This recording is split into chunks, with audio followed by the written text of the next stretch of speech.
বাংলাদেশ জাতীয়তাবাদী ছাত্র দলের কেন্দ্রীয় কমিটিতে নতুন নেতৃত্ব আসার অপেক্ষা যেন শেষের পথে। যে কোনো সময় ঘোষণা হতে পারে নতুন কমিটি। এরই মধ্যে বৃহস্পতিবার রাতে রাজধানীর গুলশানে বিএনপি চেয়ারম্যানের কার্যালয়ে দলের চেয়ারম্যান ও প্রধানমন্ত্রী তারেক রহমানের সঙ্গে বিদায়ী সাক্ষাৎ করেছেন ছাত্রদলের শীর্ষ 5 নেতা। সাক্ষাতের পর সামাজিক যোগাযোগ মাধ্যমে আবেগঘন বার্তা দিয়েছেন ছাত্রদলের কেন্দ্রীয় সভাপতি রাকিবুল ইসলাম রাকিব। এতে তিনি ছাত্র রাজনীতির দীর্ঘ অধ্যায়ের বিদায়ের ইঙ্গিত দিয়ে বিএনপির শীর্ষ নেতৃত্ব, বিভিন্ন শিক্ষা প্রতিষ্ঠানের সহযোদ্ধা এবং সাধারণ শিক্ষার্থীদের প্রতি কৃতজ্ঞতা জানিয়েছেন। রাকিব লিখেছেন, অনেক বেশি সম্মান ও সৌহার্দ্যপূর্ণ পরিবেশে জীবনের শ্রেষ্ঠ অধ্যায়ের পরিসমাপ্তি ঘটতে চলেছে। নিজের দায়িত্বকালে বিএনপির শীর্ষ নেতাদের দিক নির্দেশনা ও সহযোগিতার কথাও স্মরণ করেন তিনি।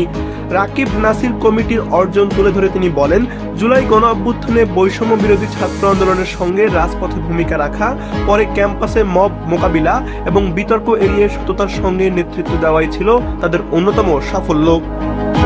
নিজের অনিচ্ছাকৃত ভুলের জন্য ক্ষমা চেয়ে সবার কাছে দোয়া চেয়েছেন রাকিব। পাশাপাশি আগামী দিনের নেতৃত্বে যারাই আসুন, নতুন কমিটিকে সবাই যেন আন্তরিকভাবে গ্রহণ করেন, এমন প্রত্যাশাও জানিয়েছেন তিনি।